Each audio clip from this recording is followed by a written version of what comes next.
security measures mean that people will be trickling in, but Omar, you should have a full house.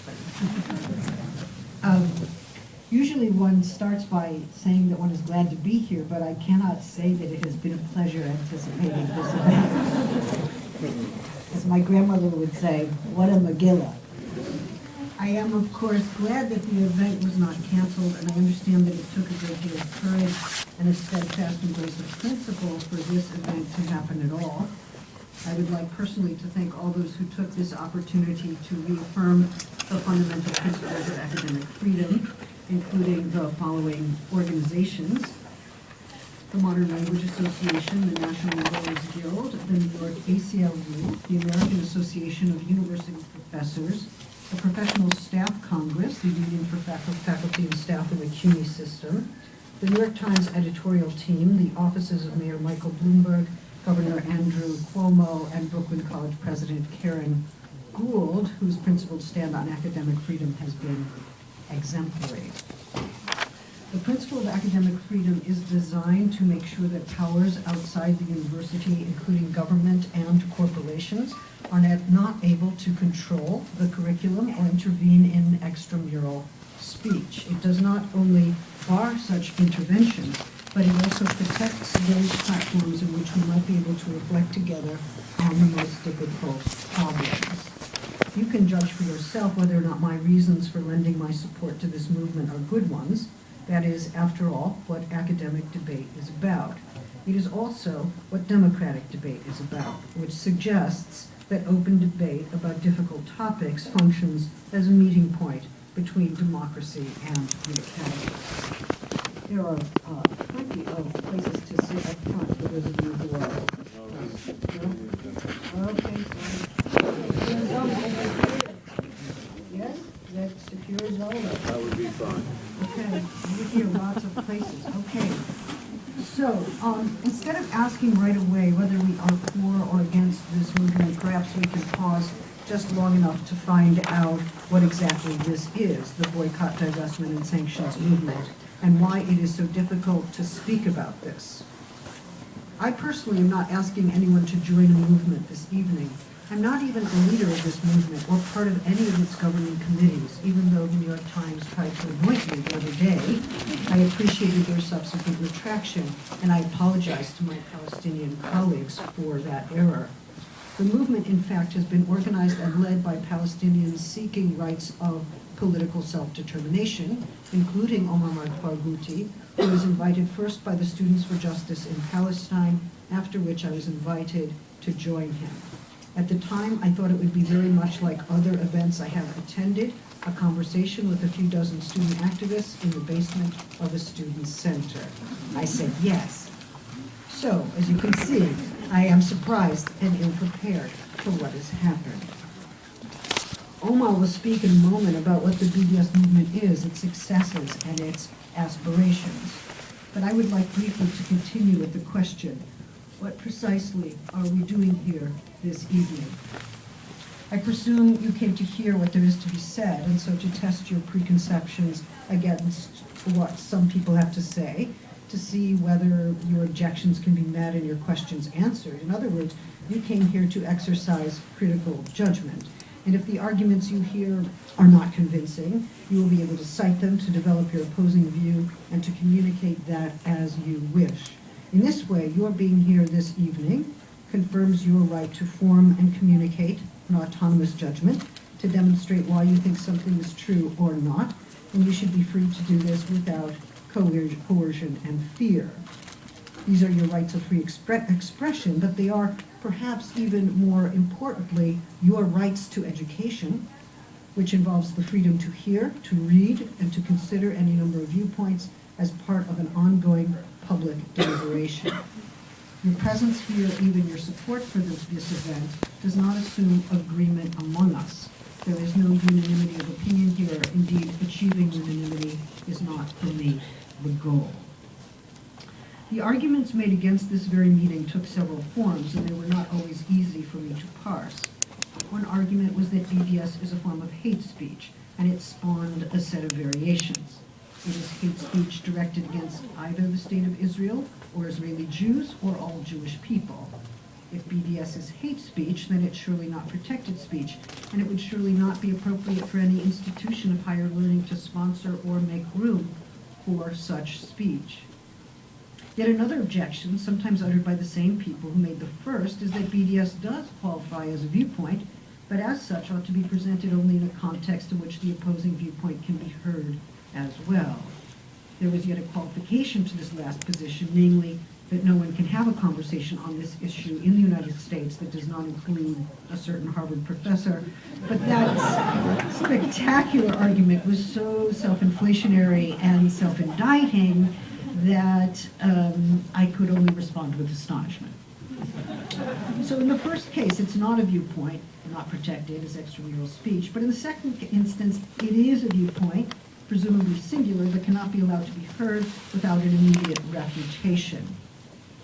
The contradiction is clear, but when people engage in a quick succession of contradictory claims such as these, it is usually because they are looking for whatever artillery they have at their disposal to stop something from happening. They don't much care about consistency or plausibility. They think that if the speech is sponsored by an institution, such as Brooklyn College, it will not only be heard, but become hearable, admitted into the audible world. The fear is that that viewpoint will become legitimate, which means only that someone can publicly hold such a view and that it therefore becomes eligible for contestation. A legitimate view is not necessarily right, but it's not ruled out in advance as hate speech or injurious conduct. Those who did not want any of these words to become sayable and audible imagined that the world they know and value will come to an end if such words are uttered, as if the words themselves will rise off the page or fly out of the mouth as weapons that will injure, maim, or even kill, leading to irreversibly catastrophic consequences. That is why some people claim that if this event were held, the two-state solution would be imperiled. They attributed great efficacy to these words, and yet others said it would lead to the coming of a second Holocaust, an unimaginable remark to which I will nevertheless return. One might say that all of these claims were obvious hyperbole and should be dismissed as such, but it's important to understand that they are wielded for the purpose of intimidation, animating the specter of traumatic identification with the Nazi oppressor.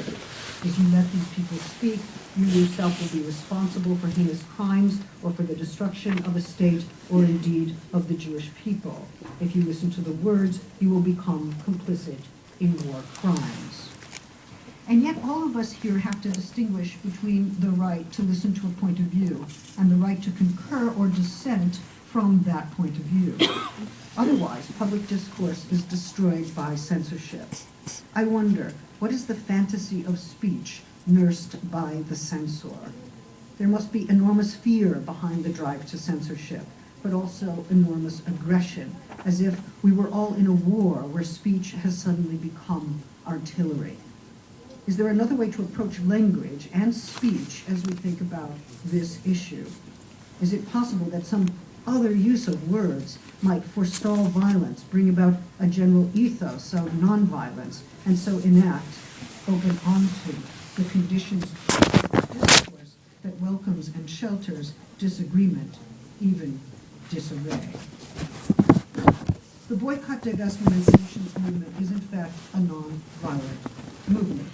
It seeks to use established legal means to achieve its goals, and it is, interestingly enough, the largest Palestinian civic movement at this time. That means that the largest Palestinian civic movement is a nonviolent one that justifies its actions through recourse to international law. I want to underscore that this is also a movement whose stated core principles include the opposition to every form of racism, including both state-sponsored racism and anti-Semitism. Of course, we can debate what anti-Semitism is, in what social and political forms it is found. I myself am sure that the election of self-identified National Socialists to the Greek Parliament is a clear sign of anti-Semitism. I am sure that the recirculation of Nazi insignia and rhetoric by the National Party Nazi Germany is a clear sign of anti-Semitism. I am also sure that the rhetoric and actions of Iran's Mahmoud Ahmadinejad are often explicitly anti-Semitic, and that some forms of Palestinian opposition to Israel do rely on anti-Semitic slogans, falsehoods, and threats. All of these forms of anti-Semitism are simply unconditionally opposed, and I would add they have to be opposed in the same way and with the same tenacity that any form of racism has to be opposed, including state racism.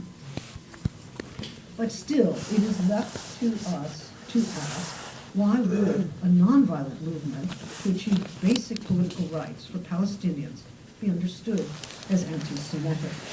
Surely there's nothing but the basic rights themselves that constitute a problem. They include equal rights of citizenship for current inhabitants, the end to the occupation, and the rights of unlawfully displaced persons to return to their lands and gain restitution for their losses. We will surely speak about each of these three principles this evening. But for now, I want to ask, why would a collective struggle to use economic and cultural forms of power to compel the enforcement of international laws be considered anti-Semitic? It would be odd to say that they are anti-Semitic to honor, that it is anti-Semitic to honor internationally recognized rights to equality, to be free of occupation, and to have unlawfully appropriated land and property restored. I know that this last principle makes many people uneasy, but there are several ways of conceptualizing how the right of return might be exercised lawfully, such that it does not entail further dispossession. We'll return to this issue. For those who say that exercising internationally recognized rights is anti-Semitic or becomes anti-Semitic in this context, they must mean either that A, its motivation is anti-Semitic, or B, its effects are anti-Semitic. I take it that no one is actually saying that the rights themselves are anti-Semitic, since they've been invoked by many populations in the last decades, including Jewish people dispossessed and displaced in the aftermath of the Second World War. Is there really any reason we should not assume that Jews, just like any other people, would prefer to live in a world where such internationally recognized rights are honored? It will not do to say that international law is the enemy of the Jewish people, since the Jewish people surely did not as a whole oppose the Nuremberg trials or the development of human rights law. In fact, there have always been Jews working alongside non-Jews, not only to establish the courts and codes of international law, but in the struggles to dismantle colonial regimes, opposing any and all legal and military powers that seek systematically to undermine the conditions of political self-determination for any population. Only if we accept the proposition that the State of Israel is the exclusive and legitimate representative of the Jewish people would a movement calling for divestment, sanctions, and boycott against that state be considered as directed against the Jewish people as a whole. Israel would then be understood as coextensive with the Jewish people. There are, of course, two major problems with this view. First, the State of Israel does not represent all Jews, and not all Jews understand themselves as represented by the State of Israel. Secondly, the State of Israel should be representing all of its population equally, regardless of whether or not they are Jewish, regardless of race, religion, and ethnicity. So the first critical normative claim that follows is that the State of Israel should be representing the diversity of its own population. Indeed, nearly 25% of Israel's population is not Jewish. Most of those are Palestinian, although some are Bedouins and Druze. If Israel is to be considered a democracy, the non-Jewish population deserves equal rights under the law, as do the Mizrahim, Arab Jews, who represent over 30% of the population. Presently, there are at least 20 laws that privilege Jews over Arabs within the Israeli legal system. The 1950 Law of Return grants automatic citizenship rights to Jews from anywhere in the world upon request, while denying that same right to Palestinians who were forcibly dispossessed of their homes in 1948, or subsequently as the result of illegal settlements and redrawn borders. Human Rights Watch has compiled an extensive study of Israel's policy of separate, not equal schools for Palestinian children. Moreover, as many as 100 Palestinian villages in Israel are still not recognized by the Israeli government, lacking basic services such as water, electricity, sanitation roads, etc. Palestinians are barred from military service, although that's being contested, and yet housing and education still largely depends on military status, so access to housing and access to education. Families are divided by the separation wall between the West Bank and Israel, with few forms of legal recourse to rights of visitation and reunification. The Knesset debates the transfer of the Palestinian population to the West Bank, and the new loyalty oath requires that anyone who wishes to become a citizen pledge allegiance to Israel as Jewish and democratic, thus eliding once again the non-Jewish population and binding the full population to a specific and controversial, if not contradictory, version of democracy. The second point to repeat is that the Jewish people extend beyond the state of Israel and the ideology of political Zionism. The two cannot be equated. Honestly, what can really be said about the Jewish people as a whole? Is it not perhaps a lamentable stereotype to make large generalizations about all Jews and to presume they all share the same political commitments? They, or rather we, occupy a vast spectrum of political views, some of which are, as you can hear, unconditionally supportive of the state of Israel, some of which are conditionally supportive of the state of Israel, some of which are skeptical, some exceedingly critical, and an increasing number, if we are to believe the polls in this country, are actually indifferent.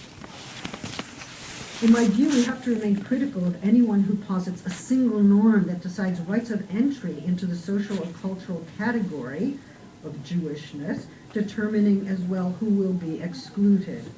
Most categories of identity are fraught with conflicts and ambiguities. The effort to suppress the complexity of the category of Jewish is thus a political move that seeks to yoke a cultural identity to a specific Zionist position.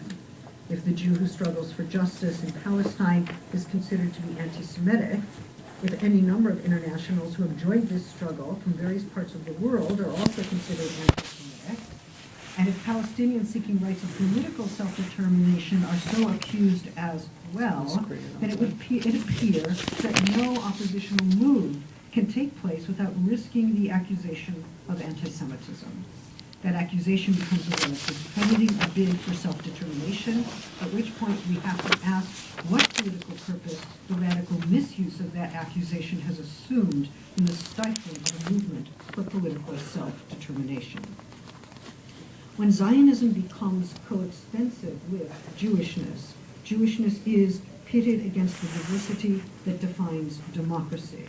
And if I may say so, it betrays one of the most important ethical dimensions of the diasporic Jewish tradition, the obligation of cohabitation with those different from ourselves. Indeed, such a conflation, Zionism with Jewishness, denies the Jewish role in broad alliances in the historical struggle for social and political justice, unity, political demands for free speech, and socialist communities in the resistance movement in World War II, and peace activism, the civil rights movement, and the struggle against apartheid in South Africa. It also demeans the important struggles in which Jews and Palestinians work together to stop the wall, to rebuild homes, to document indefinite detention, to oppose military harassment at the borders, and to oppose the occupation, and to imagine the plausible scenarios for the Palestinian right to return.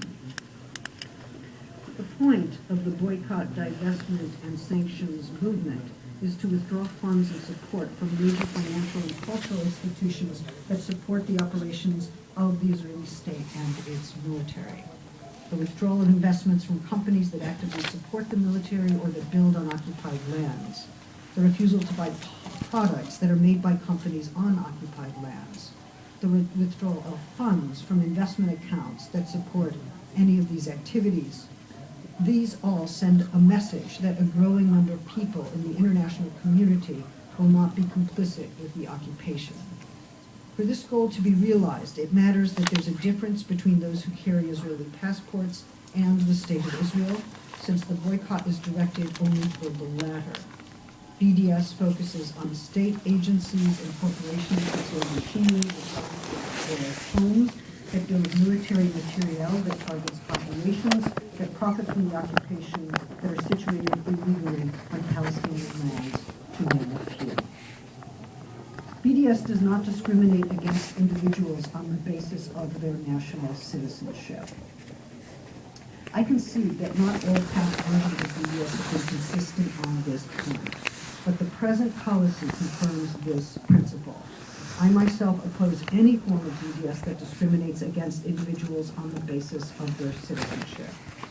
Others may interpret the boycott differently, but I have no problem collaborating with Israeli scholars and artists as long as we do not participate in any Israeli institution or have Israeli state money support our collaborative work. The reason, of course, is that the academic and cultural boycott seeks to put pressure on all those cultural institutions that have failed to oppose the occupation, failed to struggle for equal rights and the rights of the dispossessed. All those cultural institutions that think it is not their place to criticize their government for their practices, all of them that understand themselves to be above or beyond this intractable political condition. In this sense, they do contribute to an unacceptable status quo, and those institutions should know why international artists and scholars refuse to come when they do, just as they also need to know the conditions under which people will come. When those cultural institutions, universities, art centers, festivals, if they were to take a stand, that would be the beginning of the end of the boycott. Let's remember that the goal of any boycott, divestment, and sanctions movement is to become obsolete and unnecessary. Once conditions of equality and justice are achieved, the rationale for BDS falls away, and in this sense, achieving the just conditions for the dissolution of the movement is its very aim. In some ways, the argument between BDS and its opponents centers on the status of international law. Which international laws are to be honored and how can they be enforced? International law cannot solve every political conflict, but political conflicts that fully disregard international law usually only get worse as a result. We know that the government of the State of Israel has voiced its skepticism about international law, repeatedly criticizing the United Nations as a biased institution, even bombing its offices in Gaza. Israel also became the first country to withhold cooperation from the United Nations review of its human rights practices scheduled last week in Geneva. I think it is fair to call this a boycott of the UN on the part of the State of Israel. Indeed, one hears criticism of the ineffectiveness of the United Nations on both sides, but is that a reason to give up on the global human rights process altogether? There are good reasons to criticize the human rights paradigm, to be sure, but for now, I'm only seeking to make the case that BDS is not a destructive or hateful movement. It appeals to international law precisely under conditions in which the international community, the United Nations included, neighboring Arab states, human rights courts, the European Union, the United States, and the UK have all failed effectively to rectify the manifest injustices in Palestine. Boycott, divestment, and the call for sanctions are popular demands that emerge precisely when the international community has failed to compel a state to abide by international norms. Let us consider then, go back to the right of return, which constitutes the controversial third prong of the BDS platform. The law of return is extended to all of us who are Jewish who live in the diaspora, which means that were it not for my politics, I too would be eligible to become a citizen of that state. At the same time, Palestinians in need of the right of return are denied the same rights.